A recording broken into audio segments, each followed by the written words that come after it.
और जब भगवान के दरवाजे पर हम पहुंचते हैं, बड़ी अभिलाषा, बड़ा आनंद लेकर हम पहुंच जाते हैं, पर उस तक पहुंचने के बाद भी हम परमात्मा के नहीं हो पाते।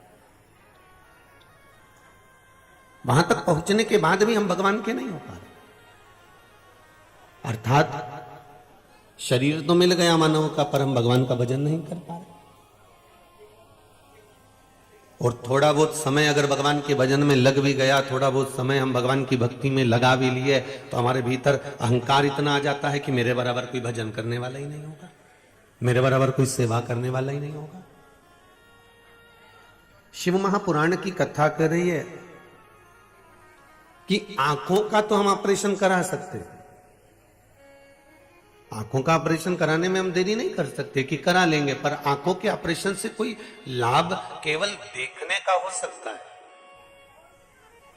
पर दर्शन के लिए या नजरिया बदलने के लिए या भगवान को पहचानने के लिए ऑपरेशन की जरूरत नहीं पड़ती। किसी सत्संग में जाकर बैठ जाओ, कहीं आस्था पर कथा चल रही हो शिव महापुराण की, वहां जाकर बैठ जाओ, या कहीं भजन कीर्तन या शिव का कोई धाम हो, वहां जाकर बैठ गए, थोड़ी देर भगवान का भजन करा, स्मरण करा, नाम जाप करा और भगवान की भक्ति में डूब गए, तो नजरिया भी बदल गया और दर्शन का भाव भी जागृत अपने आप हो गया। हमारे भीतर वो भाव हमें जागृत करना है, हमारे भीतर हम वो भाव को जागृत करें। भगवान ने नेत्र दिए हैं, प्रत्येक जीव को नेत्र दिए हैं कि इन नेत्रों से तुम्हें देखना है। एक पशु भी बनाया, एक पक्षी भी बनाया, जलचर भी बनाया, थलचर भी बनाया, वायुचर भी बनाया, सबको भगवान ने नेत्र दिया और यही कहकर दिया कि इन नेत्रों से आपको देखना है, इन नेत्रों से आपको देखना है। पर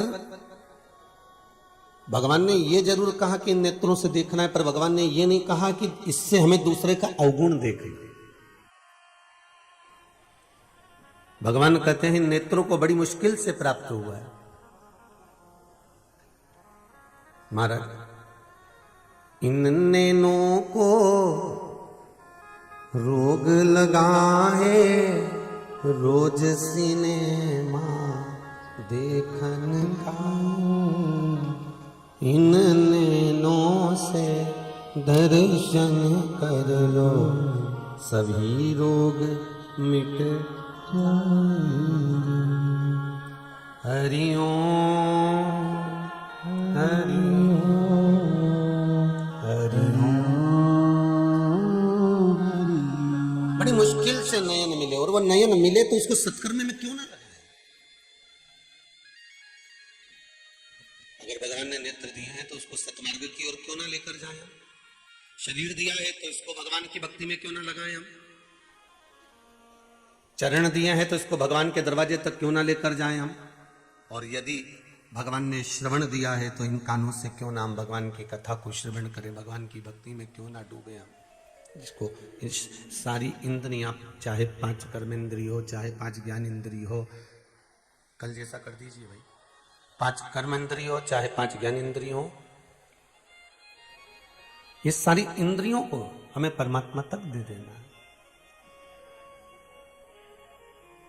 क्योंकि इंद्रियां बड़ी विचलित होती है। इसको भक्ति का जो पथ होता है, भक्ति का जो मार्ग होता है, भक्ति का जो पथ होता है, वहां तक ये जाने में पीछे हट जाती है।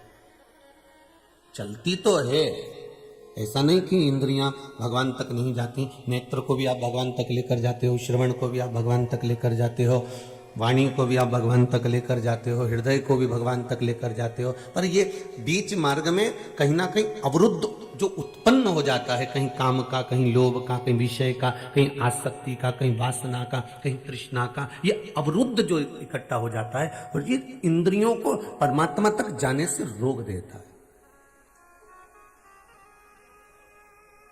ये भगवान तक पहुंचने में अड़चन उत्पन्न कर देता है।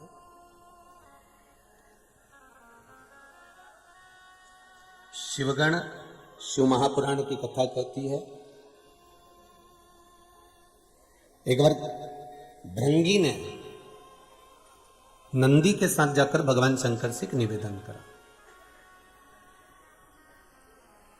और भृंगी भगवान शंकर से निवेदन कर रहे हैं, भगवान नंदी के साथ जाकर भगवान शिव से विनती कर रहे हैं कि बोले बाबा ये बताओ कि हम गणों का काम क्या है, हम गणों का काम है क्या, हम गण किस काम के लिए, हम गण क्या कर सकते हैं, आप वो बताइए। भगवान शंकर ने कहा मृत्यु लोक में जितने भी मानव, चाहे जलचर हो, चाहे थलचर हो, चाहे वायुचर हो, मनुष्य के साथ में जो जीव जंतु भी अगर जन्म ले रहे हैं मृत्यु लोक में, कभी कभी आपने ये ध्यान करा होगा, स्मरण करा होगा कि चींटी भी क्या रोती है, क्या झिंगुर भी रोता है, क्या कोई कीड़ा जब दुख पड़ता है उस पर तो वो रोता है। एक छिपकली, एक मकड़ी, एक चिड़िया, एक पक्षी, एक पशु क्या रोता है? शिव महापुराण की कथा कहती है उस जीव को भी रोना आता है, जब दुख होता है तो वो भी रोता है। जितने आप जहां से भी आप लोग निकलते होगे, जाते होगे, आते होगे, आपको जितने भी वृक्ष खड़े मिलते होंगे, जो वृक्ष जगह जगह पर मिलते होंगे, क्या ये भी रोते हैं? क्यों नहीं रोते? 84 लाख योनियों में 20 लाख योनि तो वृक्ष की है।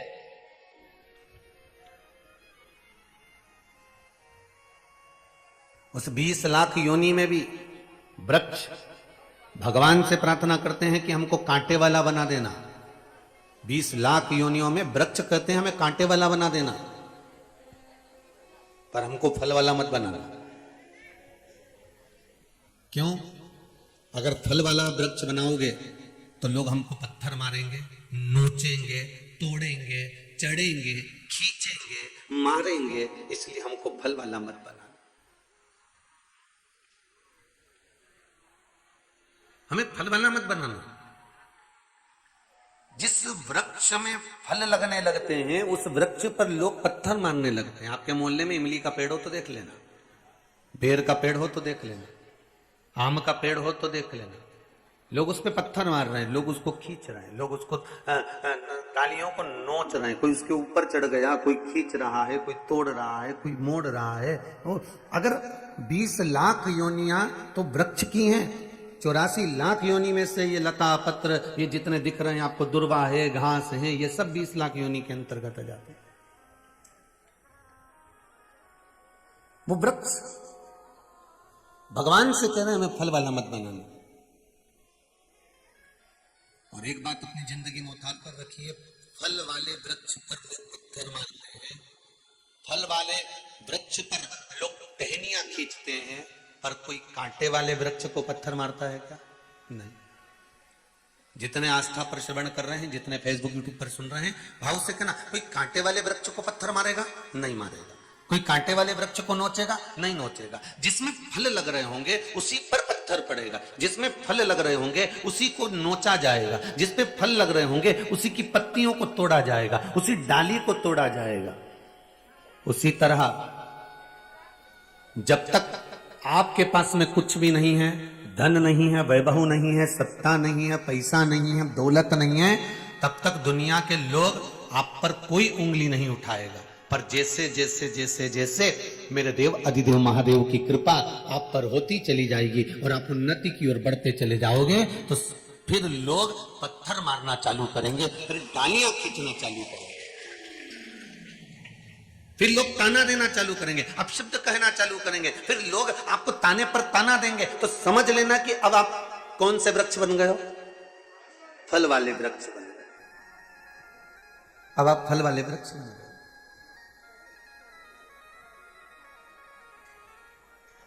अब आप कांटे वाले नहीं रहे हो। जब भगवान हाथ पकड़ लेता है और अपनी ओर अग्रण्य कर देता है, वैभव की ओर, सत्ता की ओर, धन की ओर, निरोगता की ओर, तो दुनिया के लोग फिर पत्थर मारना प्रारंभ कर देते हैं। एक सुंदर पत्र है, किसी ने भेजा है। जितने पढ़े हैं ये हैं, जो नहीं पढ़े हैं वो ये हैं। पढ़ेंगे जब वो भी वर्णन करेंगे वो।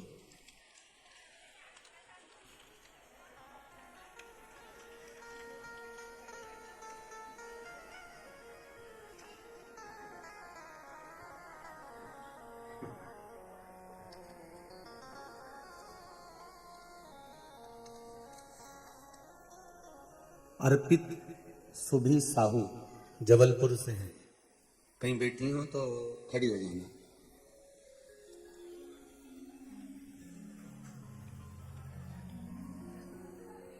आप ही हैं बेटा? आपने लिखा है, माइक पहुंच सकता है क्या? देख,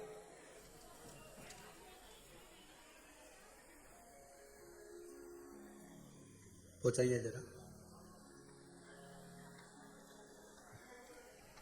एक दूसरे को देते जाओ, बढ़ाते जाओ, पहुंच जाएगा।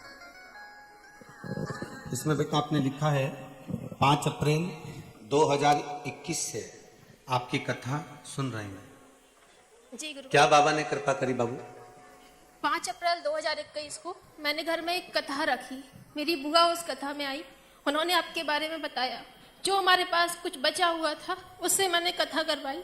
उसके बाद उन्होंने बोला कि प्रदीप मिश्रा जी को एक बार सुनो, पशुपति का व्रत करो। मैंने जिस दिन से व्रत किया है मेरा खुद का ट्रांसपोर्ट चालू हो गया, डुप्लेक्स घर बन गया और अभी खुद की कार वाहन सब कुछ हो गया महाराज। बाबा की कृपा, बहुत बहुत बाबा की ऐसी कृपा बनी रहे। आपने इसमें लिखा है बहुत तकलीफ में थी, सब कुछ चला गया था, किराया देने की भी गुंजाइश नहीं थी हमारी। आज डुप्लेक्स घर बनवा दिया आपने 1200 स्क्वायर फीट में। पूजा तो सब करते हैं, आपने मुझे पूजा का ढंग सिखा दिया गुरुदेव। बाबा की कृपा। विराज जी बहुत बहुत साधुवाद। बाबा ऐसी ही कृपा आप पर बना। यहाँ तक गुरु जी हमारी फैमिली ने हमको छोड़ दिया था। धन जब चले जाता है ना बाबू, तो सबसे पहले परिवार ही भगता है। वो कहते हैं नाव डूबती है तो चूहे भाग जाते और हैं। आज सारे रिश्तेदार, सारी फैमिली हम लोग को बुलाती हैं, सब पूछने लगे हैं। अब वापिस सम्मान मिलने लगा ना, बस यही शंभू है, यही शंकर सब आपके आशीर्वाद से। बाबा की कृपा। शंभू श्री शिवाय। श्री शिवाय नमस्ते। बैठिए बाबू, बैठिए। शिव की कृपा है। शिव ओघड़ दानी है। आप अगर विश्वास रखे हो शंकर के प्रति, अगर आपका भाव निर्मल है और दिल से आप अगर शंकर को रिझा रहे हो, तो उसके मिलन में देरी नहीं हो सकती। आप केवल उसको पहचान लो एक बार कि शिव तत्व क्या है। शिव तत्व को जानने की अगर एक ललकता है दुनिया में, फिर वही कल वाली बात है महाराज कि संसार सागर में जन्म लिया है, उतार और चढ़ाव जिंदगी के आते रहेंगे, पर सब साथ छोड़ दे दो। पर एक निवेदन है, आप बाबा का दरबार मत छोड़ना, शिव का द्वार मत छोड़ना। आप शंकर का द्वार मत छोड़ो। दुनिया कहेगी, ताने भी दहेगी, अपशब्द भी कहेगी और कहती रहेगी, उसका कर्म है कहने। एक पत्र में किसी ने लिखा है,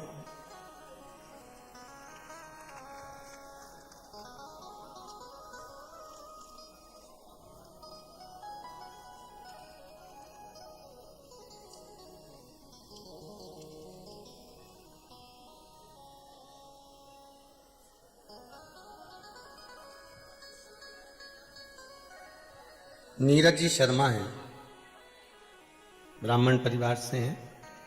किरण जी शर्मा महाराष्ट्र से हैं, गांव इंगन घाट से हैं। कहीं बैठी हो तो हाथ उठाइएगा।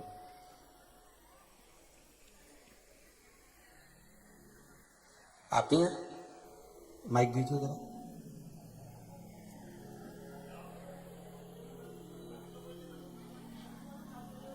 माइक चालू करके पूछा दो।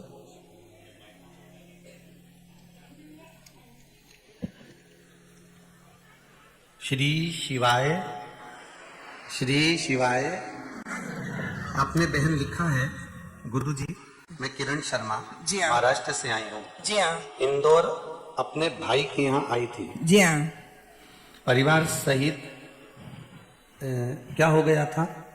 मेरे भाई शांत हो गया था, पर मैं 2 कदम भी नहीं चल सकती थी। जी।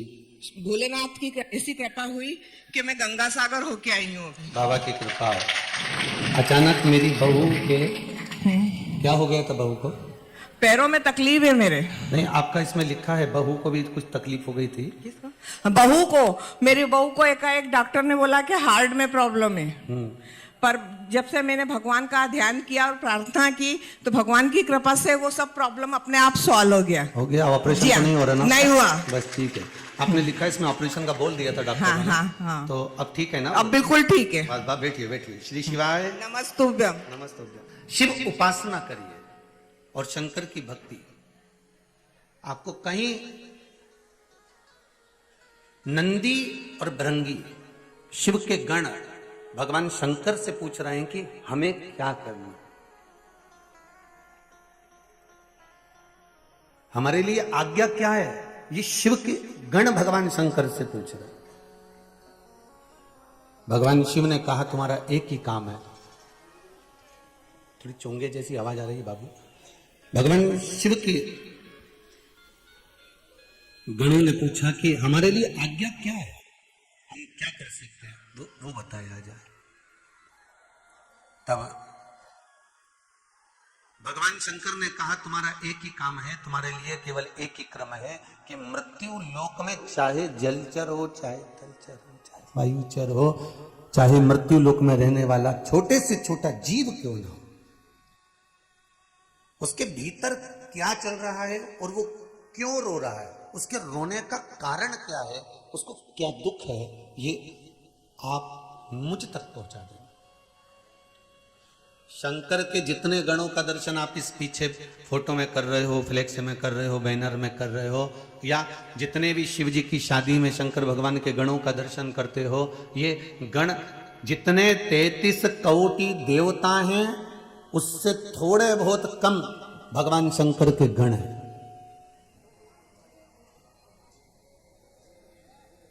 भगवान शिव के गण भी कोटि कोटि है और कोटि कोटि वो गण भगवान शंकर के वो गण कोटि कोटि।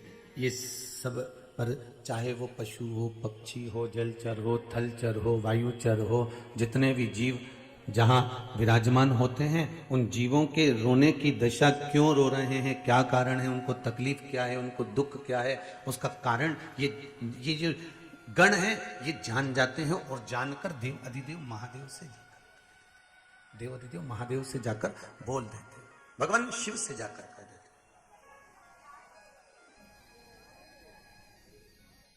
शंभु शरणे पड़ी मांगो घड़ी रे,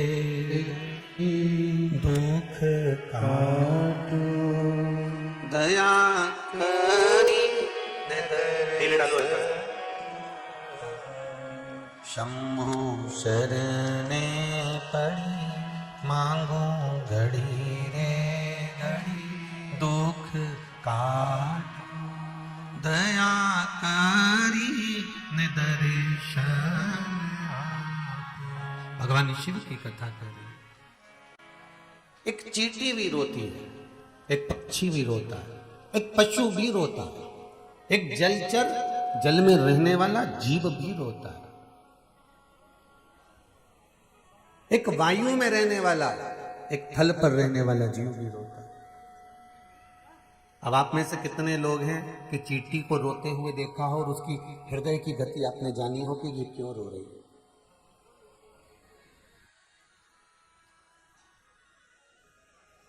चींटी को घबराहट होती कि नहीं होती? जैसे तुमको घबराहट हो जाती है एकदम, कहीं भीड़ में गए या कोई एकदम तुम्हारे ऊपर आया, कोई चीज पत्थर तुम्हारे ऊपर एकदम आया तो घबराओ कि नहीं घबराओ? तो चींटी घबराए कि नहीं घबराए? जब तुम्हें घबराहट होती है तो चींटी को भी होती होगी। तुम देखना उसको जरा सा तुम टच कर लेना, बस वो घबराई और बात। घबराहट हुई कि नहीं? उसको भी घबराहट नहीं, उसको भी घबराहट आई कि नहीं? चींटी को भी घबराहट हो रही है। चींटी को पकड़ना चाहोगे तो चींटे को भी घबराहट हो रही है। जलचर थलचर वायुचर जितने जीव हैं इनको अगर आप थोड़ा सा भी कष्ट दोगे, थोड़ी भी तकलीफ दोगे तो इनको भी घबराहट होने लगती है। और अगर इन जीव को अगर आप मारने का प्रयास करोगे तो ये भी रोते हैं, इनको भी तकलीफ उत्पन्न हो जाती है, इनको भी कष्ट हो।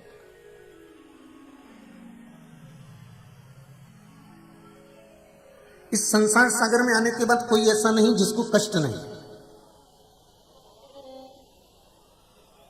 एक व्यक्ति सोचे कि भैया साधु सन्यासी सबसे ज्यादा सुखी हैं, तो साधुओं से पूछा जाए तो कहेंगे गृहस्थी सबसे ज्यादा सुखी है। गृहस्थी से कहा जाए कि तुम कैसे सुखी, तो क्या हमसे ज्यादा तो पैसे वाला सुखी है। पैसे वाले से कहा जाए तुम सुखी हो, तो क्या हमसे ज्यादा तो भैया वो बड़ी बड़ी पार्टी लोग सबसे ज्यादा सुखी है। बड़े बड़े पार्टी वालों से पूछा जाए तुम सुखी हो, तो क्या भैया हमसे तो अच्छा वो गरीबड़ा भैया, कहीं मतलब करनी, अपन तो कमाओ कमाओ कमाओ और मालूम पड़े सारा टैक्स में भरते जाओ, और वो गरीबड़ा अच्छा 2 रुपया किलो में गेहूं मिल गया, खाया पिया चक तो अच्छा, कहा मतलब का।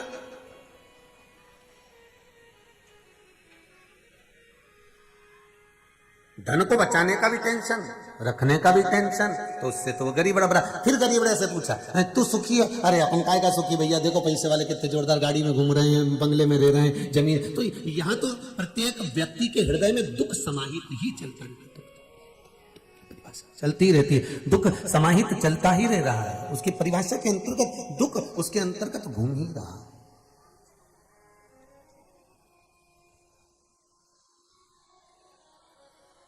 महाराज, हम तेरी दुनिया में आकर खो गए, कर ना पाए हरि भजन और सो गए, कर ना पाए हरि भजन और सो गए। भगवान की कथा कर रही है, स्मरण कर रहा है, संकीर्तन कर रहा है, नाम जाप मंत्र जाप कर रहा है कि आपकी भक्ति। अब वृक्ष रो रहे हैं, पशु पक्षी रो रहे हैं, जलचर थलचर रो रहे हैं, तो इनके रोने की खबर, इनके दुख की खबर, इनको क्या कष्ट है उसकी खबर, इनको क्या तकलीफ है उसकी खबर भगवान तक कौन भेजता है? वो भेजने वाला कोई दूसरा नहीं होता। शंकर भगवान से गणों ने पूछा कि हमारा कार्य क्या है, तो शंकर जी ने कहा तुम्हारा कार्य एक ही है कि मृत्यु लोक में जलचर थलचर वायुचर जितने जीव हैं इनको क्या कष्ट है, उनके कष्ट की दशा तुम्हें हमें बताना।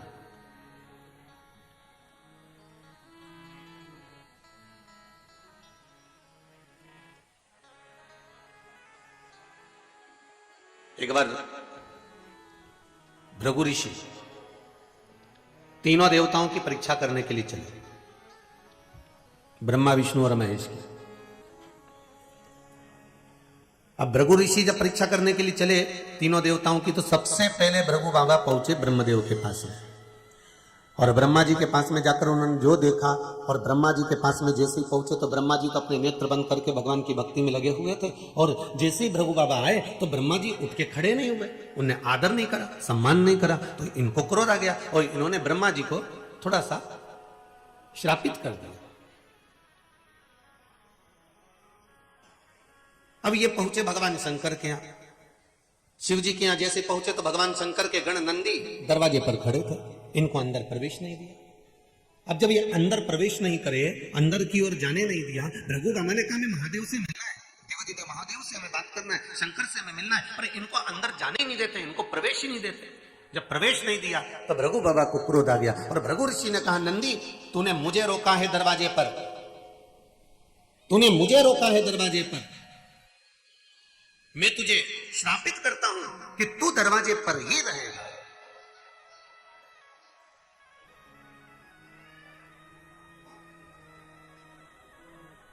अब पहुंचे भगवान विष्णु के यहां, नारायण सो रहे थे, जाते से भृगु बाबा ने लात का प्रहार कर दिया, चरण का प्रहार करा छाती पर। लक्ष्मी जी को बड़ा क्रोध आया, और भगवान ने उनके चरण में चंदन लगाया, मेरे मालिक ने, मेरे नारायण ने भृगु बाबा के चरण में चंदन लगाया।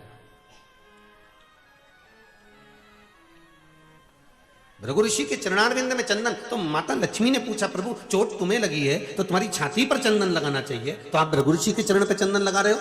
भगवान कहने लगे, भृगु बाबा के चरण बड़े कोमल कोमल हैं, मेरा शरीर पे मारा चल गया, पर इनके चरण में चोट नहीं लगना चाहिए, इसलिए इनके चरण में मैं चंदन लगा रहा हूं, इनके चरणों में मैं चंदन लगा रहा हूं। अब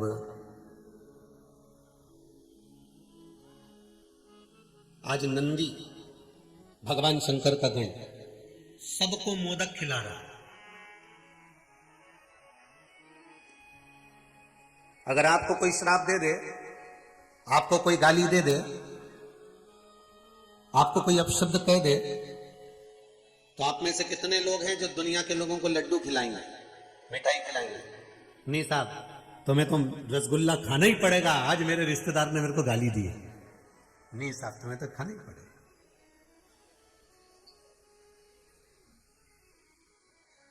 आज मेरे रिश्तेदारों ने मुझे गाली दी है, आपको रसगुल्ला खाना पड़ेगा। आप में से कितने लोग हैं जितने आस्था पर सुन रहे हो, जितने फेसबुक यूट्यूब पर सुन रहे हो, कोई रसगुल्ला खिलाएगा? किसी ने गाली दी तो, कोई अपशब्द कहा तो कोई मिठाई खिलाएगा? नहीं। पर नंदी सबको मोदक खिला रहे हैं, सबको मोदक खिला रहे हैं, सब प्रसन्न भाव में मोदक खा रहे। अब सब प्रसन्न भाव में जब मोदक खा रहे थे तो भगवान देवादिदेव महादेव बाहर आए और शंकर जी ने पूछा, जैसे ही नंदी से पूछा, क्यों रे नंदी ये बता कि ये मोदक किस लिए बट रहा? तो नंदी ने कहा, प्रभु आज बड़ी प्रसन्नता का दिन है, भृगु ऋषि आए थे यहाँ पे। अच्छा, तो मेरे से तो मिलके ही नहीं गए। इतने में नंदी ने कहा, आप तो समाधि में लीन थे, तपस्या में लगे हुए थे, मैंने मना कर दिया। तो फिर मोदक देकर गए क्या? वो मोदक देके नहीं गए, मैंने मोदक बनवाया। अच्छा, क्यों बनवाया? क्योंकि उन्होंने श्राप दिया मेरे को कि तू दरवाजे पे ही मिलेगा शंकर से। अब ये भृगु बाबा ने मुझे श्राप नहीं दिया है, ये भृगु ऋषि ने मुझे वर प्रदान कर दिया कि मेरा शंकर मुझसे दूर नहीं रहेगा, मेरे सामने रहेगा, मेरा शिव मुझसे दूर नहीं, मेरे सम्मुख में रहेगा। ये भृगु बाबा का मुझे वर प्राप्त हो गया, इसमें श्राप नहीं दिया, इसमें मुझे श्राप नहीं मिला।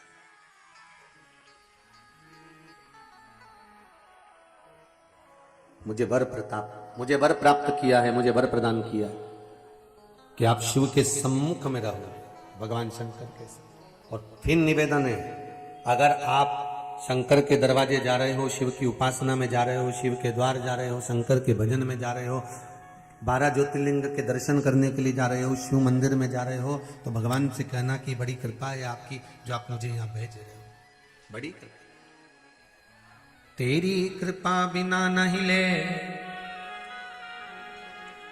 एक भी अणु, लेते हैं श्वास तेरी कृपा से तनु तनु, हे गंगाधार मुक्ति द्वार ओमकार तू, बोले ओमकार तू, आयो शरण तिहारी, भोले हार तार तू।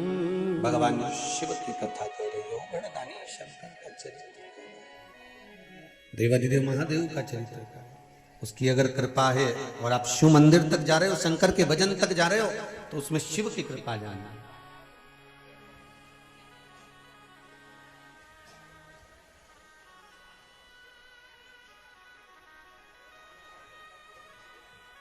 महाराज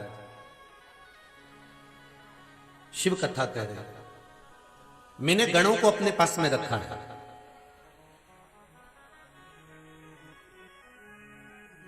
ये गण जो मेरे पास में रह रहे हैं, इनको मैंने एक काम दिया है, आपके मन की दशा को मुझ तक पहुंचाना। आपके मन में क्या चल रहा है, आपके भीतर क्या चल रहा है, आपके मन की दशा क्या है, आप क्यों दुखी हो,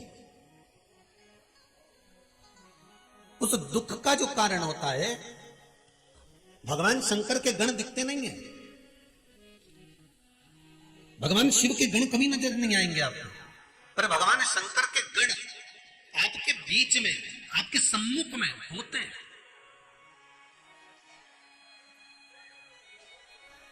और जब वो गण सम्मुख में होते हैं, नजर आते हैं हमको, शिव के गण जब सामने होते हैं, वो नजर नहीं आएंगे हमको, हमें दिखेंगे भी नहीं, हमारे सामने भी नहीं आएंगे, ना भृंगी आएगा, ना श्रृंगी आएगा, ना नंदीश्वर आएंगे,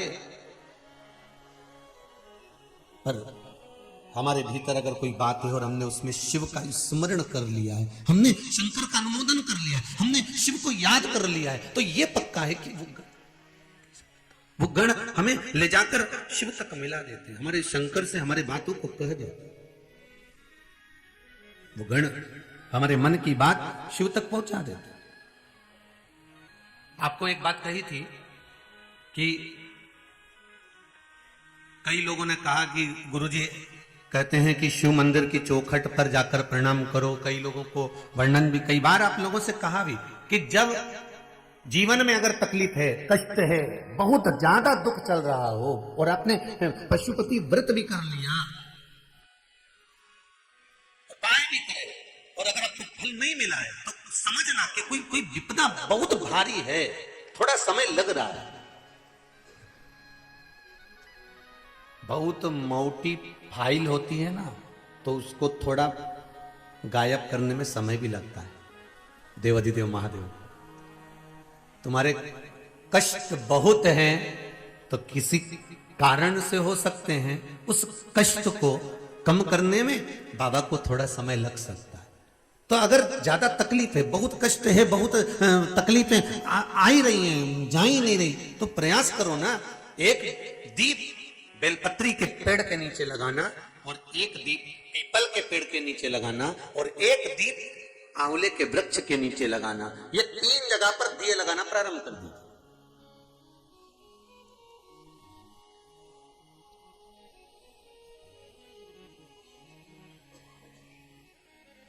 और तीनों जगह दीप लगाते समय भाव प्रकट करते रहिए। श्री शिवाय नमस्तु, श्री शिवाय नमस्तु, श्री शिवाय नमस्तु। भाव प्रकट कर दो। वहां जब दीप लगाओ तो अपने मन की कामना कर कर बेलपत्री के वृक्ष के, और शुरुआत कहां से करना है? बेलपत्री के वृक्ष से शुरुआत करना।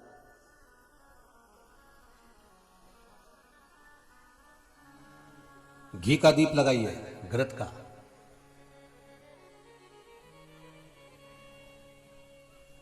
और घी का दीप लगाकर बेलपत्री के वृक्ष की छांव में बैठकर, बेलपत्री के वृक्ष की छाया। अच्छा, कई लोग को उपाय जब बताया जाता है तो इतने इतने समझदार लोग हैं कि जो गमले में बेलपत्री का पेड़ है ना, उसमें उपाय करते हैं। अब बोला क्या गया था आपको? जितने भी उपाय बोले गए तो उसमें क्या बोला गया कि बेलपत्री के वृक्ष के नीचे करना।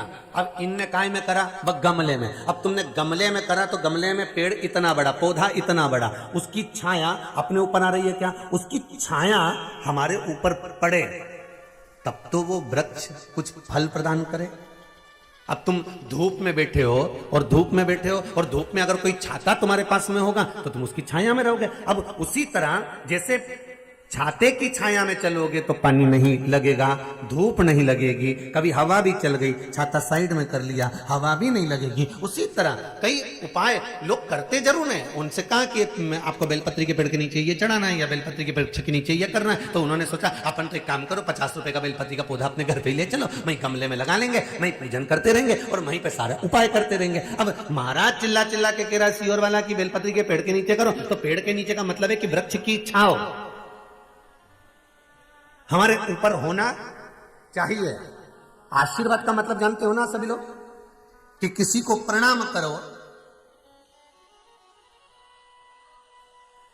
तो उसके हस्त कमल की छाया, जिसको तुमने प्रणाम करा है, जिसको तुमने नमन करा है, उसके हस्त कमल की छाया आपके ऊपर पड़ना चाहिए।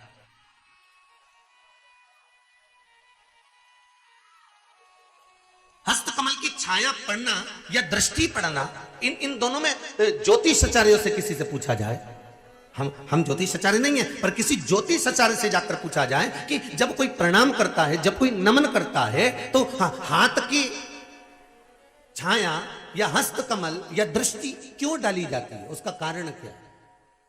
तो वो कहेंगे इन उंगलियों में शंख और चक्र हैं। प्रत्येक मनुष्य की उंगलियों में शंख चक्र होते हैं, यहां बने होते, प्रत्येक मनुष्य की उंगली में होते शंख और चक्र। जब वो जो झुकता है, प्रणाम करता है, उस पर जब अपने हाथ उठाकर आशीर्वाद देता है तो ये शंख और चक्र का भाव उसके ऊपर किरण के रूप में प्रकट हो जाता है, और उसके ऊपर कोई ऐसा काम हो रहा होता है या उसको कोई दुख आने वाला होता है तो बुजुर्गों के, गुरु के, घर के बड़ों के, कोई बयों के, चाहे संत महात्मा, साधु जन, ब्राह्मण जन, संत जन का जब हाथ उठता है और उसके उंगलियों का प्रकाश उस जीव पर पड़ता है तो फिर जो दुख आने वाला होता है वो कुछ समय के लिए टल जाता है। इसलिए कहते सुखी रहो। कोई माता पिता अगर आशीर्वाद देंगे तो आशीर्वाद हाथ उठा कर कहेंगे बेटा खुश रहो, बेटा आनंद में रहो, सुखी रहो। गुरुजी के पास जाओगे तो गुरुजी एक धप्प मार कर कहेंगे जा जा चल जा आनंद से रहे, आशीर्वाद दे दिया। तो ये जो आशीर्वाद है ये उंगलियों से निकलने वाला जो शंख और चक्र प्रत्येक मनुष्य की उंगली में होता है, भगवान ने दिया इसलिए है कि आप उससे किसी ना किसी को वर प्रदान करते रहे, आप किसी का कल्याण करते रहे। उसी तरह दृष्टि है, आशीर्वाद हाथ उठाकर भी दिया जाता है, नेत्र दृष्टि से भी दिया जाता है। दृष्टि से कोई भजन करने वाला, पूजन करने वाला, अर्चना करने वाला, सेवा करने वाला, भगवत स्मरण करने वाला, कोई संत, कोई साधु, कोई सन्यासी, कोई ब्राह्मण, कोई भगवान की भक्ति में डूबने वाला, कोई भजन करने वाला, कोई जीव है भगवान की भक्ति में, कोई गुरुजी लगे हुए हैं, भजन में कोई गुरुजी लगे हैं, उनसे हमें ये नहीं कहना है कि आप आशीर्वाद दो साहब, हमें तो केवल उनके सामने जाकर खड़े हो जाना है और उनकी दृष्टि हम पर पड़ गई और तुम्हें हमारा कल्याण हो गया। मात्र दृष्टि से भी वर की प्राप्ति है। किसी साधु जन की, किसी गुरु जन की, किसी महात्मा, किसी संत, किसी जोगी, कोई सन्यासी, कोई तपस्वी, कोई ब्राह्मण जन की मात्र दृष्टि में पड़ गई तो सुखी हो गया। जैसे बच्चा घर पे बीमार रहता है, जैसे ही हॉस्पिटल की सीट, और बच्चे ही नहीं, कई कई लोगों की आदत ऐसी है, कई कई बूढ़े लोगों की भी आदत ऐसी है, घर पे इनका पेट दुखे न कमर दुखे, जैसे ही हॉस्पिटल में ले गए आधे से ज्यादा बीमारी, बुखार तो खत्म ही, डॉक्टर के क्यों बुखार कहाँ आ रहा है, ये तो नाप लिया मैंने, जीवाणु ऊंची करना उन्हें धर दिया हुआ, और जो देखा तो कि बुखार तो है ही नहीं, तो सांस लो तो कि फेफड़ाओं भी सब दिखे, तो फिर मेरे को समझ में नहीं आया, घर में रही हूँ तुम्हारी हाफड़ी चले, घर में रही हूँ तुम्हारे रात के बुखार।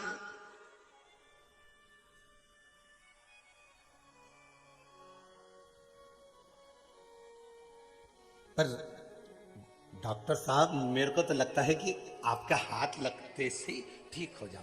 अब डॉक्टर को कौन बताए कि ये डॉक्टर के पास जाके क्यों ठीक हो, क्योंकि पहले के बच्चे जो पैदा होते थे वो दादी और नानी के घर में पैदा होते थे, तो इनका जो नानी के घर पैदा होता था उसका प्रेम नानी से ज्यादा होता था, जो दादी के घर पैदा होता था वो दादी के प्रेम ज्यादा होता था, जो बच्चे हॉस्पिटल में पैदा होते हैं इनका डॉक्टर सिस्टर से प्रेम ज्यादा होता है। तो जब तक ये साल भर में, 6 महीने में, 3 महीने में एक आध बार हॉस्पिटल नहीं जाए, मौसी से नहीं मिल के आए और मामा से नहीं मिल के आए, नहीं तब तक इनका भले ये बस 500 रुपए इनके लगे और ये ठीक हुआ, क्योंकि ये मौसी और मामा को याद करे कि इनके घर में तो जाना पड़ेगा क्योंकि यहां पैदा हुआ हूं।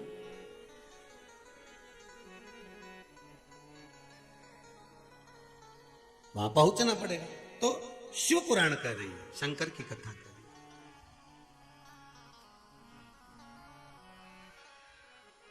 दुख आया रहे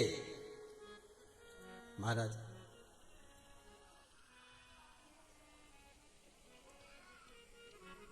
और ऐसा कोई संसार में नहीं जन्मा जिसका हिसाब मेरे शिव के पास है महाराज।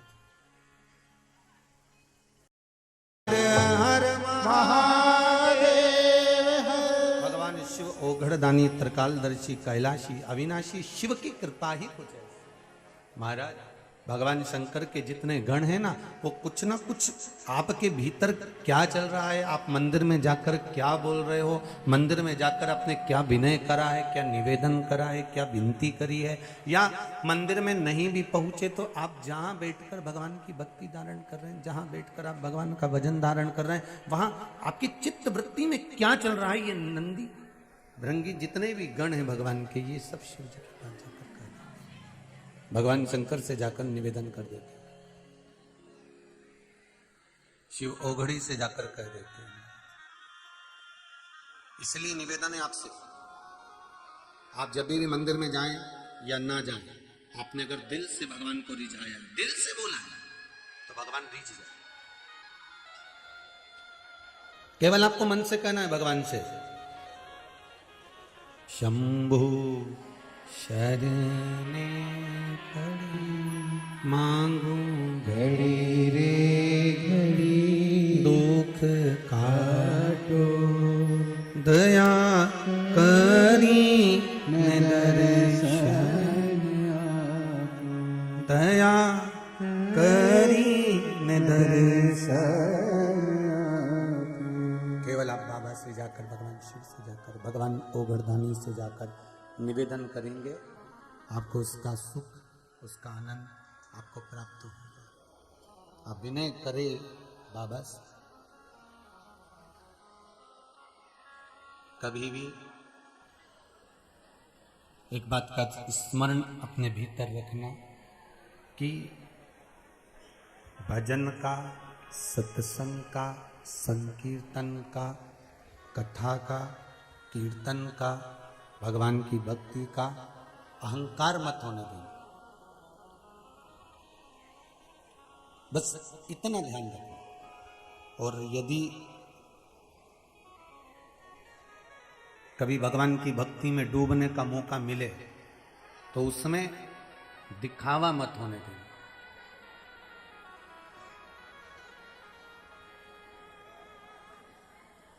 दिखावे की जरूरत नहीं है। जैसा आप कभी कई जगहों पर तो लोग दिखावे के चक्कर में कथा सत्संग आदि खोवे तो उसमें कुछ ज़्यादा बढ़ चढ़कर दिखा दे रहे। पर कभी आप मौका मिले तो जो टीवी पर आप भगवान का स्वरूप देख रहे हो, या मंदिर बनते हुए देख रहे हो, या गौशाला देख रहे हो, या वृद्धाश्रम बनते हुए देख रहे हो, जैसा आपको टीवी पर दिख रहा है वैसा कि वैसे ही कभी आप इधर इंदौर जाएं या भोपाल जाएं तो चितावली या हेमा रुकते हुए जाएं, देखते हुए जाएं सीहोर के पास में कि जो दिखा टीवी पर वैसा है कि नहीं। भक्ति, भजन में, भक्ति में, भगवान के स्मरण में दिखावा नहीं होना चाहिए। उसमें दिखावे की जरूरत नहीं पड़ती। आप तो केवल जितना आप बोल रहे हैं, जितना आप स्मरण कर रहे हैं, शिव कथा कर रही है, शंकर जी का अनुमोदन कर रहे हैं, शिव तत्व कह रहे हैं, 3 जगह पे वृक्ष का स्मरण, दीप का स्मरण करें। पहला कहां लगाना है? जम के बोलिए जरा। बेल पत्र के वृक्ष के नीचे, ठीक है। दूसरा पीपल के वृक्ष के नीचे, और तीसरा आंवले के वृक्ष के नीचे। ये 3 जगह पर कहते हैं ब्रह्मा, विष्णु और महेश, इन तीनों को दीप लगाने के बराबर फल प्राप्त हो जाता है। या ब्रह्माणी, लक्ष्मी और पार्वती, इन तीनों को दीप लगाने के बराबर फल प्राप्त हो जाता है। ये 3 जगह पर लगाया गया दीप, 3 जगह पर प्रकट करा गया दीप का फल प्राप्त हो जाता है। साउंड आज ठीक नहीं है बाबू, इसको सेट करिए जरा। 3 जगह के फल का आनंद प्राप्त हो जाता है। शिव महापुराण की कथा कर रही है, भगवान शंकर का पावन चरित्र वर्णन कर रहा है। दीप लगाते समय एक बात का स्मरण आपके जीवन में रहे, जब भगवान को दीप प्रकट करें, प्रज्वलित करें, तो प्रयासरत रहें, प्रयास करें कि आप जब दीप प्रज्वलित करें तो ये मन की कामना कर कर करें कि हम भगवान को प्रसन्न करने के लिए दीप लगा रहे हैं। हम संसार की प्रसन्नता के लिए दीप नहीं लगा रहे, हम भगवान की प्रसन्नता के लिए दीप लगा रहे हैं। हम भगवान को प्रसन्न करने के लिए दीप लगा, हम भगवान के आनंद के लिए दीप लगा। महाराज, किसी भी भूमि पर, किसी भी जगह पर आप जो निवेदन करते हैं क्यों कहा जाता है हमारे हिंदू धर्म में, हमारे शास्त्रों में क्यों कहते हैं कि भैया एक काम करो कि तीर्थ जाइए, तीर्थ में जाकर निवेदन करिए, तीर्थ में जाकर कहिए, तीर्थ में जाकर विनती करिए, गंगा का स्नान करिए, यमुना का स्नान करिए, सरयू का स्नान करिए, मंदिर जाइए, 12 ज्योतिर्लिंग का दर्शन करने जाइए, तीर्थ जाइए, देवालय जाइए।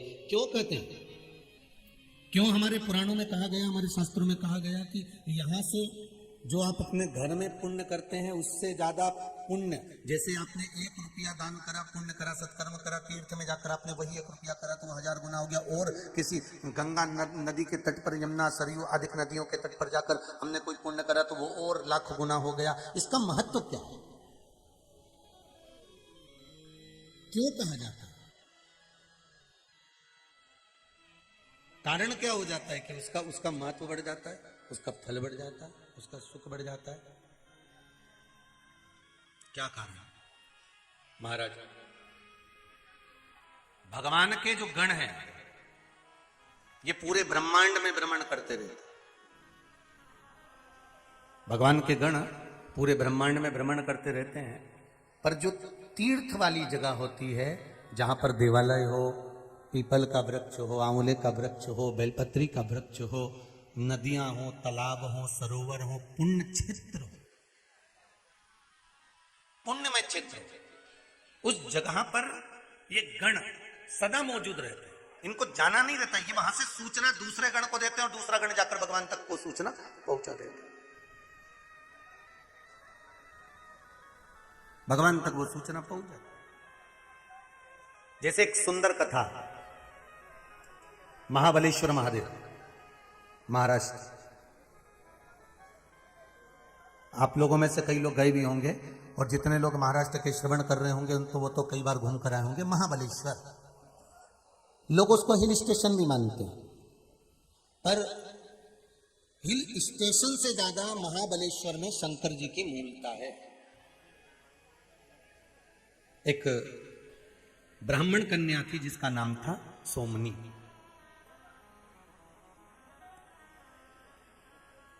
और वह ब्राह्मण कन्या सोमनी, जिसका विवाह एक ब्राह्मण पुत्र से किया गया, दोनों का मंगल विवाह हो गया, दोनों आनंद में जीवन जीने लगे। समय आया, ब्राह्मण कन्या का विवाह जिस ब्राह्मण से हुआ था, जब ब्राह्मण के विवाह के केवल 12 वर्ष ही निकले थे और वो ब्राह्मण मर गए।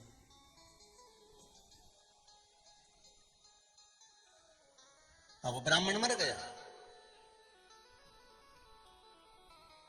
अब ब्राह्मण युवान अवस्था में आया और उसके प्राण चले गए। और ये कन्या भी, ब्राह्मण की जो बेटी थी सोमनी, ये सोमनी भी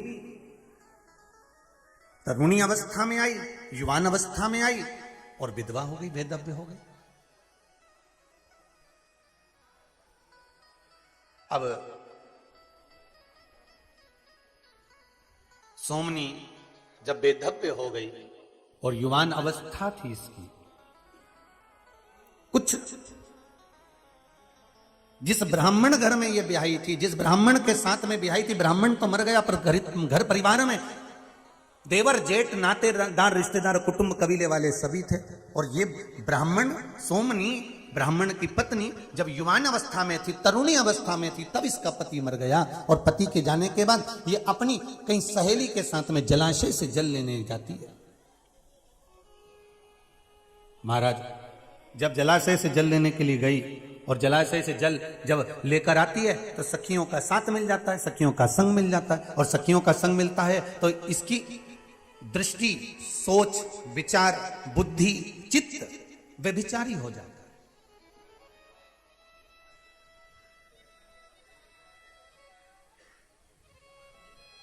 इसकी सोच बदल गई, इसकी विचार बदल गए, ये व्यभिचारिणी हो गई।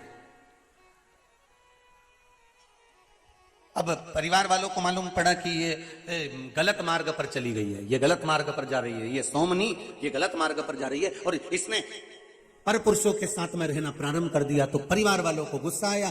परिवार वालों को चाहिए था कि उसको समझाएं, उसको ज्ञान दें, उसको समझाने का प्रयास करें। जब कोई बच्चे गलत मार्ग पर जाते हैं तो मेरा माता पिताओं से निवेदन है, उसको मारना नहीं, उसको डांटना नहीं, उसको समझाने का प्रयास करना।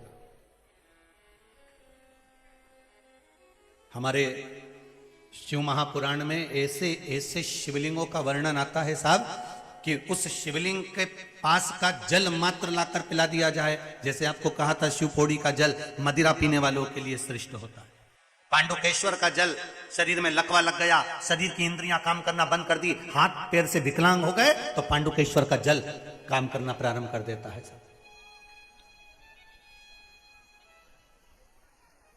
नेत्रों से दिखना कम हो जाए। पत्र है, एक पत्र है इसमें।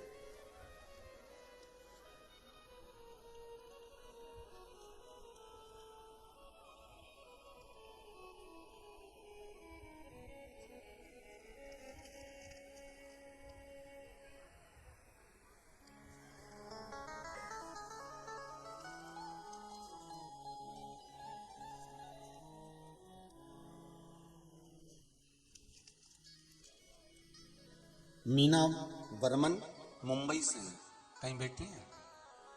मीना वर्मन मुंबई से। मैं मुंबई से आई हूं।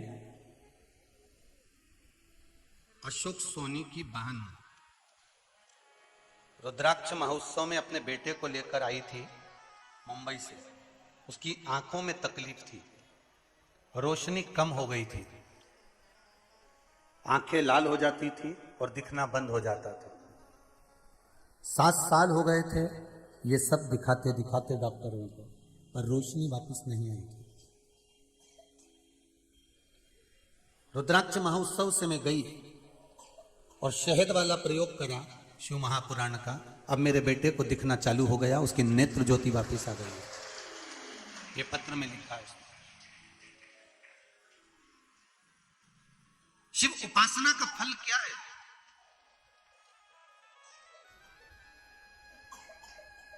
हमारे शंकर की स्तुति, शंकर का स्मरण। फिर कहूंगा, ब्रह्मा ब्रह्मलोक में रहते हैं, बैकुंठ में भगवान विष्णु रहते हैं, पर मृत्यु लोक का अगर कोई देव है तो वो महादेव है। उससे कहा खाली नहीं जा सकता, उससे कहा कभी खाली नहीं जा सकता। आप उससे निवेदन तो करो, उससे विनती तो करो, उसकी चौखट पर जाकर बोलो तो। एक पत्र में लिखा है,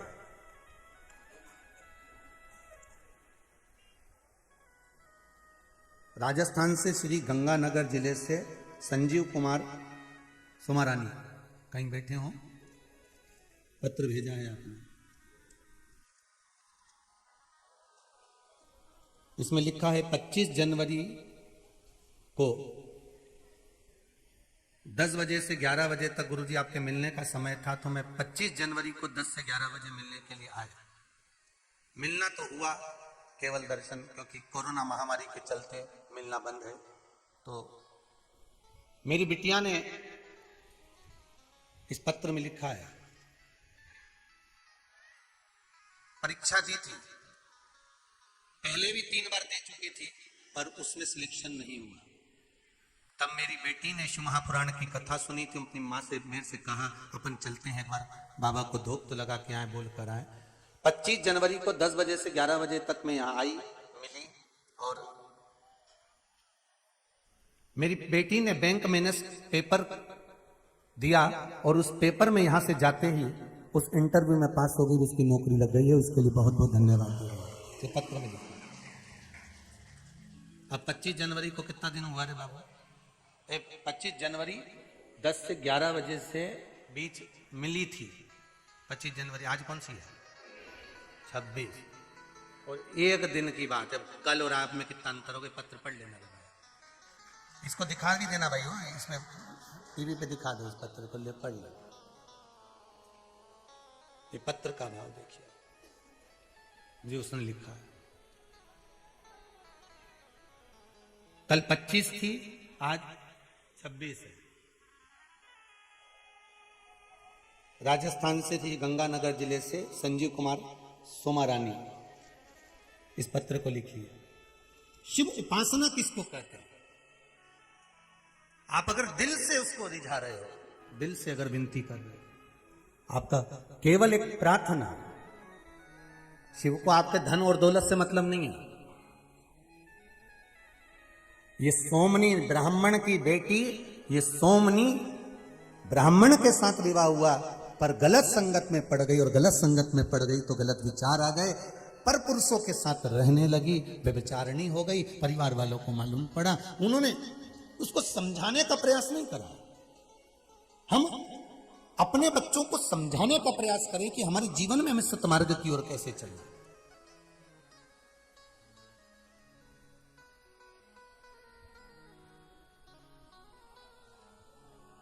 अभी 2 साल से पहले जब कोरोना महामारी चली, इसके पहले मंदिर में केवल पंडित जी घंटी बजाते थे, आरती उतारते थे और भगवान का पट बंद कर देते थे।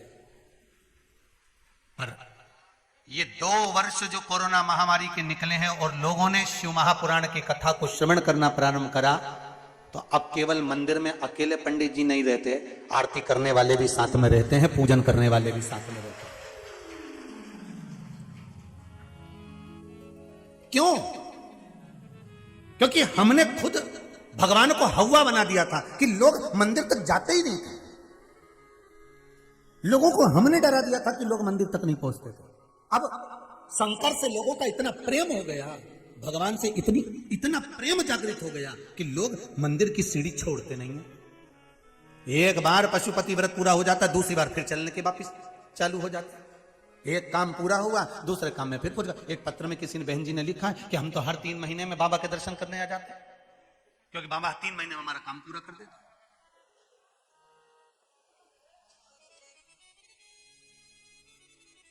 सोमनी को समझाया नहीं गया, ब्राह्मण की बेटी को समझाया नहीं गया, ससुराल वालों ने ले जाकर उसको एकांत में जंगल में छोड़ दिया। ऐसे विदाने जंगल में छोड़ा किसको कोई पशु पक्षी खा जाएगा, ये मर जाएगी, यहीं पर रह जाए, क्योंकि हमारे कुल को बर्बाद कर रही है, हमारे कुल को बदनाम कर रही है, इसको छोड़ दिया जाए। अगर कोई नशे में डूबा हुआ है, कोई बेकार कर्म में डूबा हुआ है, तो क्या हम उसको छोड़ देंगे?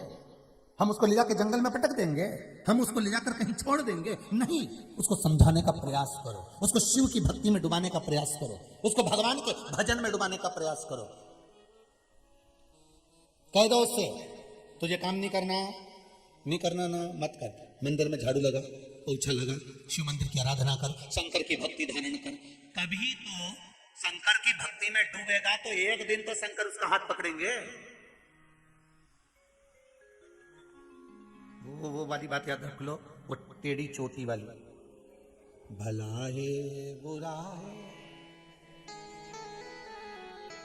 ओ मेरा पति तो मेरा।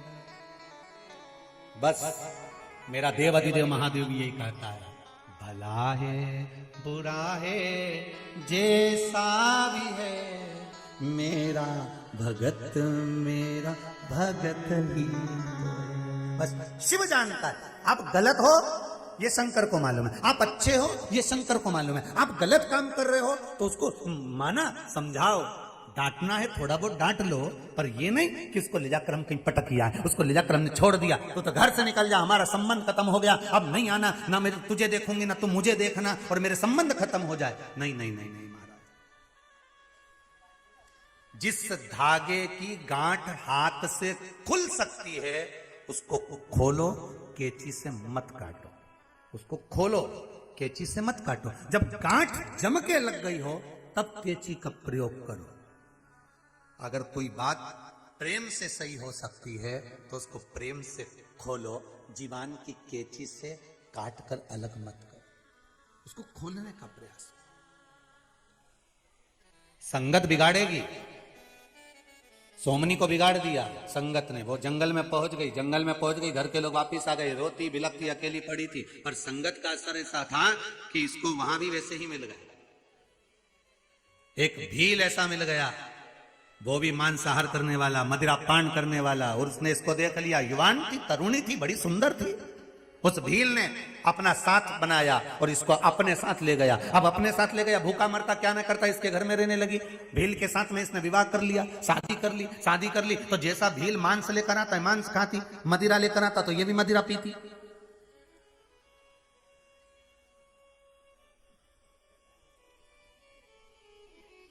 गलत कर्म में लीन रह रही है, गलत कर्म में।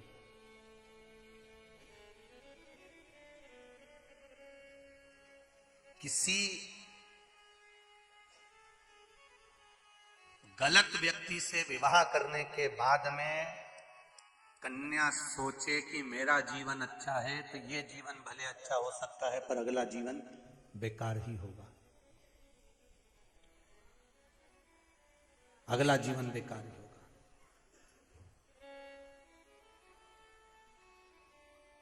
महाराज, घर में एक बेटी ने जन्म ले लिया, सोमनी के।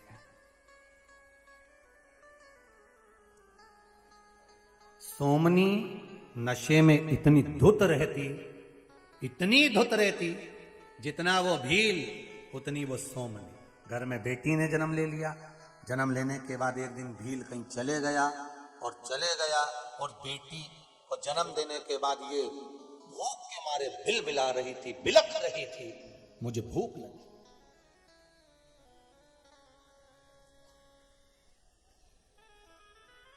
भूख लगी है, नशे में धुत, रात्रि के समय में प्रकाश नहीं। सोमनी ने विचार करा कि मेरे को भूख लग रही, मैं जाऊं कहां? तो उसने सोचा बाहर पशु बंद रहे, वहीं चली जाती हूं, एक पशु को मार के लाती हूं। जहां पर पशु बंद रहे थे वहीं पर राजपति ने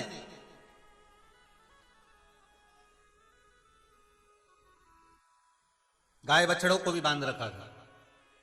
ये नशे में इतनी धुत थी सोमनी, पहुंच गई रात्रि के समय पर, भूख से बिलख रही थी और अंदर जाकर इसने जो नशे में देखा, सामने बकरा बंधा हुआ था, बकरे को खोला, खोल कर इसने फरसा उठाकर उस बकरे का सिर काट दिया। खींचती हुई लेकर अपने कक्ष की ओर गई, मांस खाने के लिए लेकर गई थी, पर जाकर क्या देखती है कि यह बकरा नहीं मरा, एक गाय का बछड़ा मर गया था। फिर भी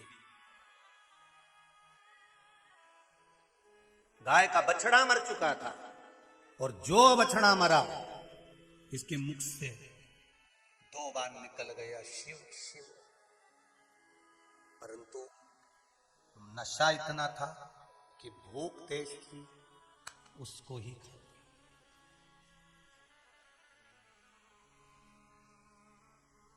संगति देखिए कितनी विचित्र है।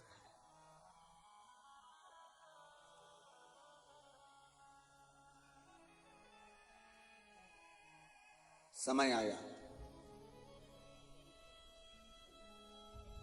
कहीं जा रही थी,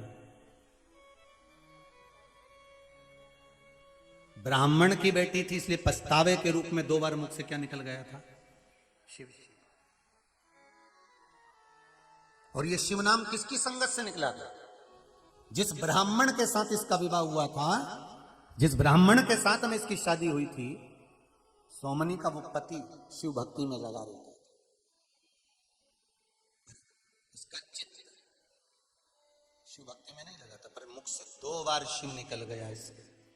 एक दिन जाते जाते रास्ते से मार्ग से जा रही थी और कहीं खड्डे में नशे के कारण गिर गई, प्राण छूट गए, प्राण छूटे और अगला जन्म इसका चंडाल के घर में हो गया। अब पहले भी खाने पीने वाले के घर में पहुंच गई थी, आज फिर अब चंडाल के घर में जन्म हुआ। जन्म से ही आंखें नहीं थी, अंधी थी, शरीर में कोढ़ हो गया था। जन्म देने के बाद में माता पिता मर गए थे, भूख से बिलखती थी, चंडाल के घर में जो मिल जाता था वो खा लेती थी। बड़ी हो गई, नेत्र ज्योति नहीं है, शरीर में कष्ट बहुत है, बिलखती है, रोती है, चीखती है, चिल्लाती है।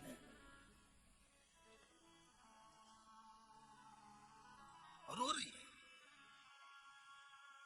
कई लोगों की आदत रहती है, भगवान से कहते हैं हमने कौन सा पाप करा प्रभु जो हमको भुगतना पड़ रहा है, हमने कौन सा पाप करा प्रभु जो हमको ये कष्ट दे दिया, हमने कौन सा पाप करा प्रभु हमको ये रोग मिल गया, हमने कौन सा पाप करा प्रभु जो हमको ये बीमारी हो गई। उसका कारण हमारा पूर्व का जन्म है, हम क्या कर रहे हैं ये किसको मालूम है। शिव महापुराण की कथा बार बार कहती है, मत बुरे कर्म कर बंदे वरना पछताएगा। भगवान की आंखों से तू बच नहीं पाएगा, तू बच नहीं पाएगा। अरे ओ अज्ञानी मत करना। क्यों ऐसा कर्म करते हो? भगवान से कहना, अगर मनुष्य का शरीर दिया है ना भोलेनाथ, तो तेरे संकीर्तन में लगा कर रखना, तेरी सेवा में लगा कर रखना, तेरे भजन में लगा कर रखना, तेरे कीर्तन में लगा कर रखना।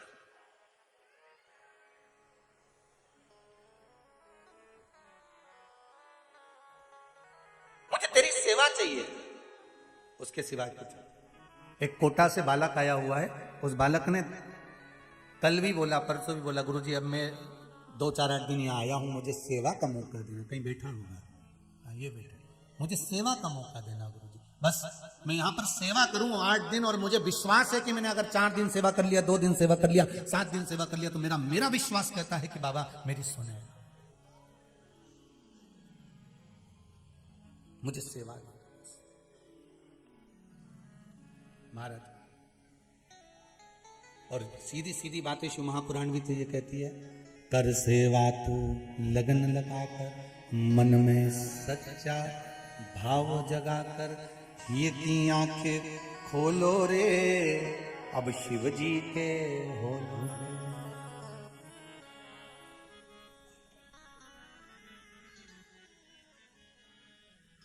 रोम रोम रस घोलो रे, अब शंकर के हो। बस अब इस चित्त को, शंकर तन है, शंकर मन है, शंकर ही जीवन है। रोम रोम रस घोलो रे, अब शंकर के हो। श्री शिवाय नमस्तुभ्यं बोलो रे, अब शंकर के हो रे। अब चित्त मन, सोमनी ने जन्म जरूर ले लिया, पूर्व में करा था, गलत भक्षण कर लिया था, गलत संग कर लिया था, गलत के साथ रह ली थी, मदरा पान मांसाहार सब कुछ गलत करा। जन्म चंडाल के घर में हो गया, गलत जगह पर आई, आंख तक नहीं दी भगवान ने, कौड़ी शरीर बना दिया, खाने के लिए बिलखती थी। किसी को मालूम पड़ा, इसको कहीं सूचना मिल गई कि पास में महाबल शंकर का एक मंदिर है, वहां कोई शिवलिंग है, उस शिवलिंग के पास में मेला लगने वाला है। इसने सोचा मेले में जाऊंगी, कुछ खाने का मिल जाएगा, किसी के हाथ का छुड़ा कर ही खा लूंगी, कुछ मिल जाएगा। आंख से अंधी, शरीर में कौड़, शरीर बेकार, धीरे धीरे चलती चलती चलती चलती गोकर्ण क्षेत्र में पहुंच गई, जहां पर महाबलेश्वर भगवान शंकर का मंदिर था, शिवालय। मंदिर में केवल मंदिर नहीं बना था, केवल शिवलिंग था उस जगह पर, केवल शिवलिंग।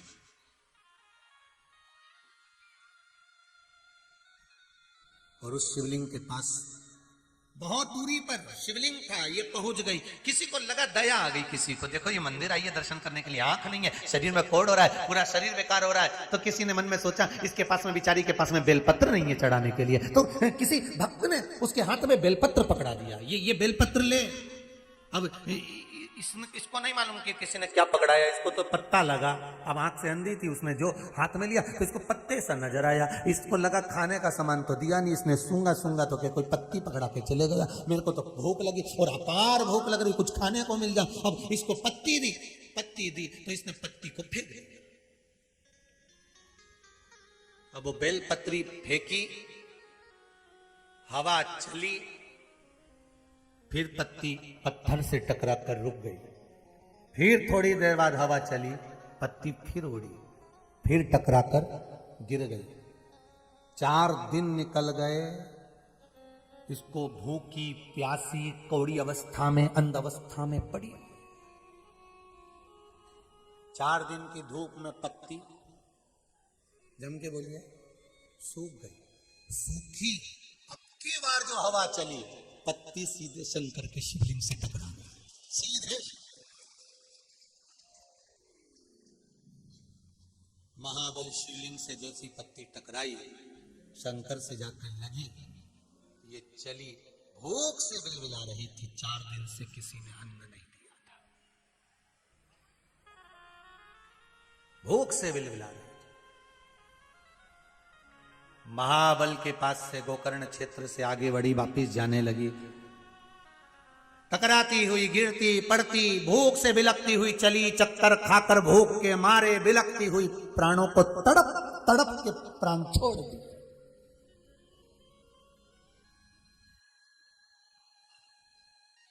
सोमनी तड़प तड़प के प्राणों को छोड़ दी। प्राणों को छोड़ा। अभी आपको कथा में कहा था, आपकी हर पल में जो मन में चल रहा है, इसकी खबर शंकर को भगवान शंकर के गण दे देते हैं।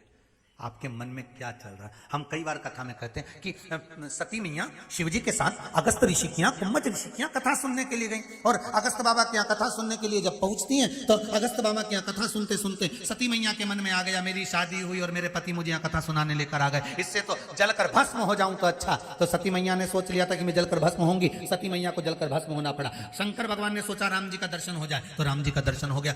शिव कथा आप चाहे आस्था चैनल पर सुने, आप चाहे मोबाइल पर सुने, आप चाहे फेसबुक पर सुने, आप चाहे यूट्यूब पर सुने, शिव कथा जहां बैठकर सुन रहे हो, आपके मन में जो कामना आ रही है, शंकर के गण वो कामना आपकी पूरी जरूर करते हैं, यह पक्का। शिव के गण वो कामना पूरी जरूर करेंगे। आप दिल से रिझाएं। आया पत्र के अंतर्गत देखिए,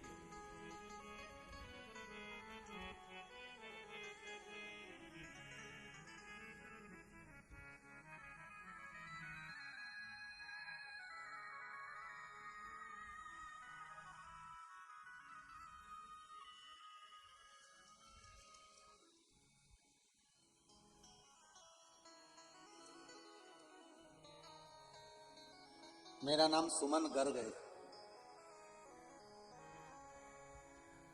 ओबरा सोनभद्र काशी के पास से आई हूं। जिनने लिखा हो बैठे हो, आप ही ने लिखा है, जरा माइक दीजिएगा। मेरा नाम सुमन गर्ग है, मैं ओबरा सोनभद्र काशी जी के पास से आई हूँ। गुरुजी 16 अप्रैल को मेरे पति को कोरोना हो गया था। अभी की स्थिति ठीक है? श्री शिवाय नमस्तुभ्यम गुरुजी। जी, बाबा ने क्या कृपा करी? बाबा ने बहुत कृपा करी गुरुजी, बहुत कृपा करी। एकदम 15 दिन से इन्होंने पानी भी नहीं, मतलब 15 दिन ऑन बेड हॉस्पिटल में रहे थे। डॉक्टर ने कहा वो एक इंजेक्शन आता है रेमडेसिविर, अगर नहीं मिला तो कुछ भी हो जाएगा। तो बेटे ने गुरुजी, आपने एक बार कथा में बताया था कि पर्ची लिख के अपनी जो भी वो लिख के शंकर भगवान पे, तो बेटे ने वो किया गुरुजी। उसी दिन इंजेक्शन भी मिल गया और 6 इंजेक्शन लगने थे, 6 मिल गए गुरुजी। बाबा की कृपा, ठीक हो गए, अपने घर आ गए। आज दर्शन के लिए आया गुरुजी, बहुत कृपा करी बाबा को धोख लगाने में। श्री शिवाय नमस्तुभ्यम, बहुत बहुत बाबा की कृपा। बैठिए बैठिए। श्री शिवाय नमस्तुभ्यम। शिव कृपा ही ऐसी हमारी।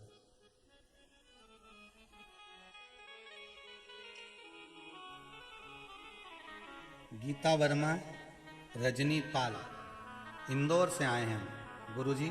हर 3 महीने में आ जाते हैं। किसने बोला आने का तुमको? हर हर महादेव, आप ही ने लिखा है पत्र।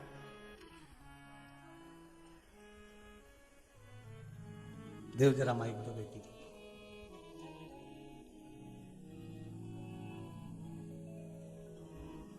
आपने लिखा है गुरुजी, सारी समस्या का हल पशुपति व्रत। हम हर 3 महीने में आ जाते हैं। बाबा ने ऐसा कोई काम नहीं जो नहीं करा, सब दे दिया बाबा। श्री शिवाय गुरु। श्री शिवाय नमस्तुभ्यम गुरु जी। जी बाबू। हाँ, हमारे को बहुत समस्या थी, वो सारी समस्या हमें पति पत्नी दोनों ने व्रत किया, वो सब समस्या समाधान हो गया। और हर 3 महीने में होता है कि 3 महीने 2 दिन होते हैं और हमें आ जाते हैं। बस बाबा पकड़ के बुला ही लेता है। श्री शिवाय नमस्तुभ्यम। बैठिए बैठिए। बाबा की कृपा। शंभो शरणे पड़ी, मांगू घड़ी रे घड़ी, दुख काटो दया करी निदर्शन आपो, दया करी निदर्शन आपो। अब दिल से उसको रिझा, अब दिल से उसको बोल। तड़पी ये चंडाल के घर में जन्मी हुई बेटी बहुत तड़फी। हम क्या करें हैं उसका हमको अंदाजा नहीं है साहब। कई लोग कहते हैं गुरुजी हमने उपाय करा मान लो, और अगर नी हुआ तो उनसे निवेदन है तुम्हारे मुख पर आ गया नी हुआ तो मतलब समझ लो वो होने वाला नहीं है। आप तो कोई उपाय कर रहे हो, पशुपति व्रत कर रहे हो, भगवान को अगर एक बेलपत्र भी चढ़ा रहे हो, भगवान का अगर पंचाक्षर मंत्र का जाप कर रहे हो, या श्री शिवाय नमस्तुभ्यम बोल रहे हो, या शिव शिव बोल रहे हो, काशी काशी बोल रहे हो, शंकर का एक नाम आपके मुख से अगर निकल रहा है तो ये विश्वास मानकर चलना कि उस मुख से जो नाम निकला है वो कभी ना कभी काम आएगा। ये सोमनी की कथा कह रही है कि 2 बार मुख से क्या कहा था, वो गाय का बछड़ा जब कटा था तो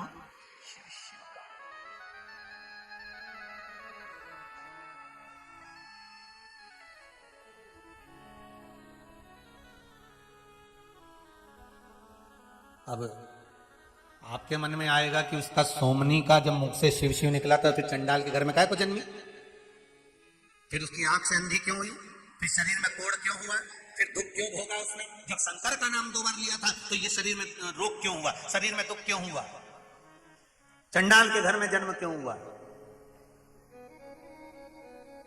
और चंडाल के घर में जन्म लेने के बाद इतना दुख झेलने के बाद जब प्राणों को त्यागा, जैसे ही उसके प्राण छूटे इतने में भगवान शंकर के गण सामने आकर खड़े हो गए। नंदी भृंगी ने उसको लिया और नंदी भृंगी उसको लेकर सीधे शंकर के धाम में, सीधे शिवलोक में शंकर के धाम में पहुंच गए, कैलाश पर। शंकर भगवान ने पूछा किसको लायो, नंदी भृंगी कहते हैं आपके भगत को लेकर आए।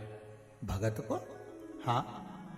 वहीं से संत निकल कर जा रहे थे, उन्होंने कहा भोलेनाथ के दरबार में और ये चंडाल की बेटी जिसके शरीर पर कोढ़ हो गया था, जिसके आंख की अंधी थी, जिसने गाय के मांस का भक्षण किया था,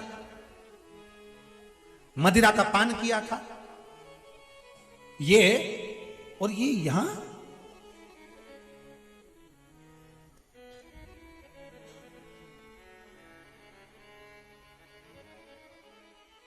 पहुंची। धर्मराज को बुलाया गया। अलग से बुलाने की तो जरूरत होती नहीं थी यमराज और धर्मराज को। शंकर भगवान के यहाँ अलग से धर्मराज और यमराज को बुलाने की जरूरत नहीं होती, क्योंकि यमराज ने तप करा था भगवान भूतनाथ भूतेश्वर शंकर का, और तप कर कर जैसे ही यमराज उठा था, शंकर भगवान को जो देखा तो शंकर भगवान को देखकर कहा सारे देवताओं के पास में वाहन है और शिव जी के पास जाने आने के लिए कुछ भी नहीं है। तो यमराज ने भगवान शंकर से कहा प्रभु मेरी इच्छा है आपको कुछ दूं, कुछ गिफ्ट करूं, एक आध गाड़ी वाड़ी में आपको दे दूं।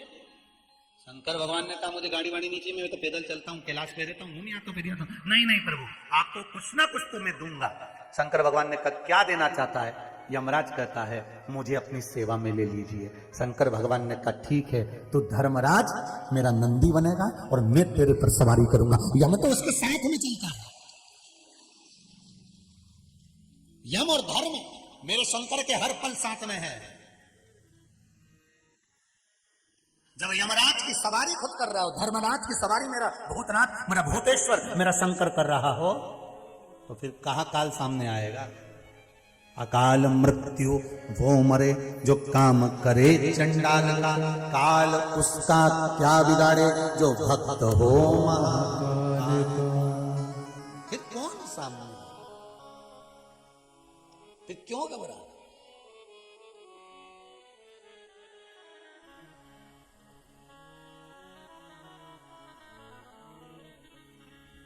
महाराज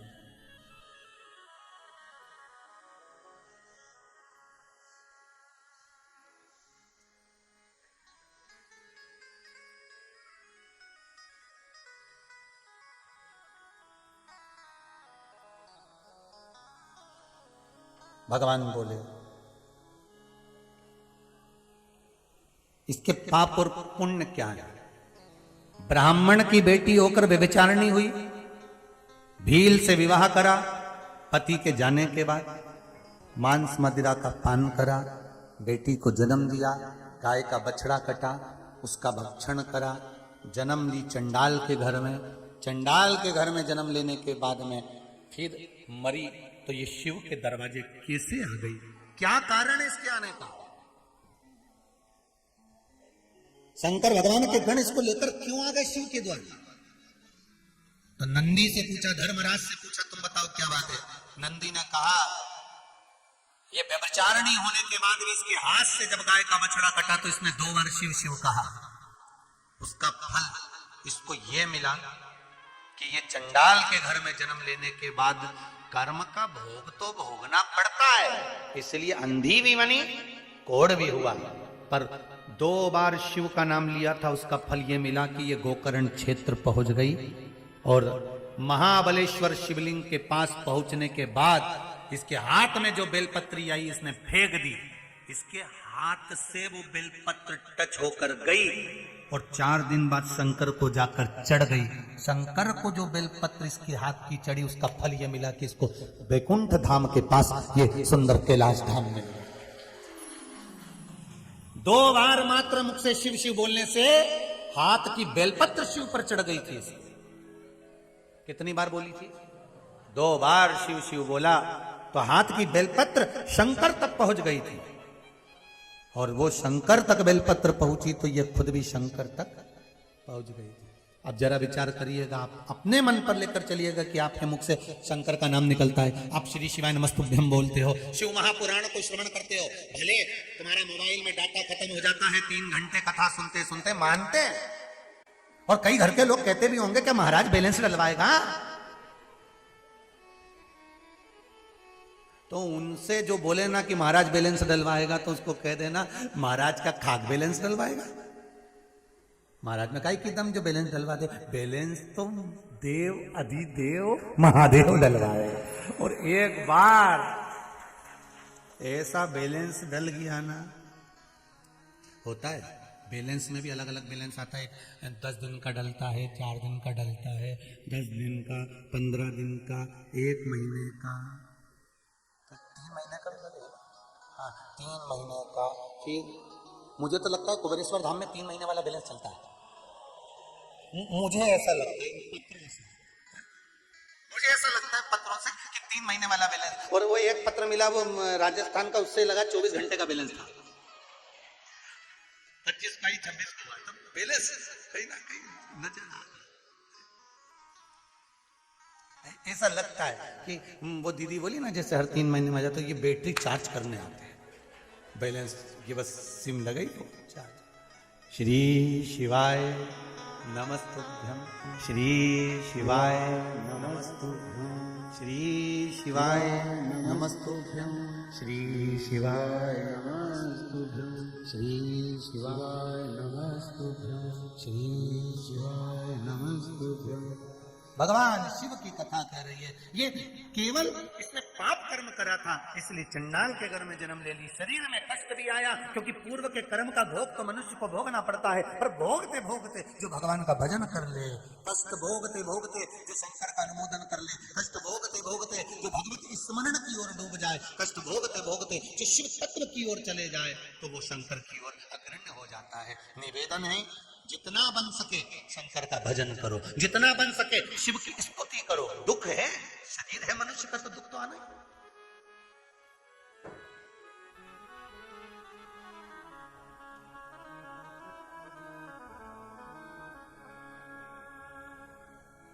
दुख तो आएगा, मनुष्य का शरीर, मानव की देह, पर भगवान से भी कहते रहना मेरे गिनियो ना अपराध ओ शंभु त्रिपुरारी। हे शंकर, हे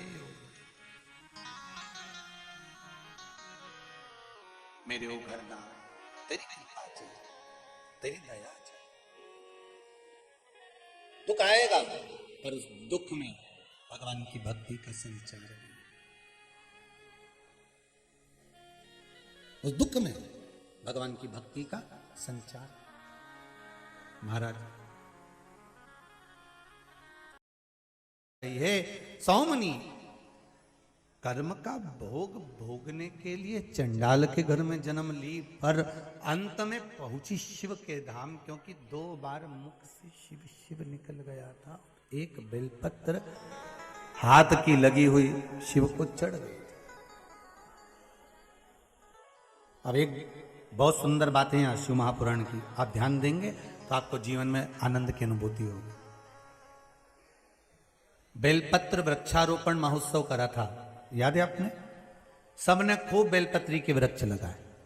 जरा विचार करिएगा, सोमनी के हाथ से टच हुई बेलपत्र शंकर को जाकर लगी तो उसको शिवधाम मिल गया। तुम्हारे द्वारा लगाया गया बेल का पेड़, बेलपत्री का वृक्ष जब बड़ा होगा, उसकी पत्ती टूटकर जब शिव को चढ़ेगी तो तुम भी कहीं इधर उधर नहीं भटकोगे, सीधे शिव के धाम में मिलोगे, शंकर के धाम।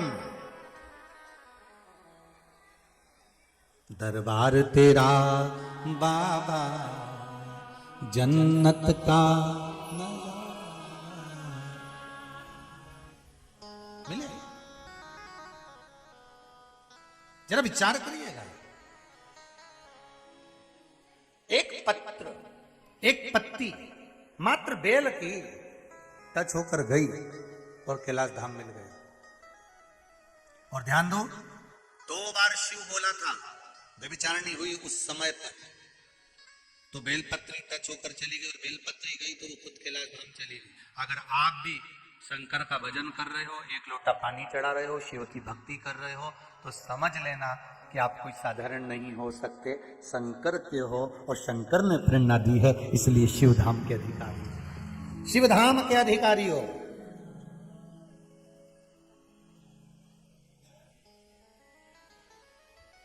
और डरना नहीं है, आप सबसे कह सकते हो हम सब इकट्ठे शंकर जी के पट्टे। अब डरना नहीं है हमको।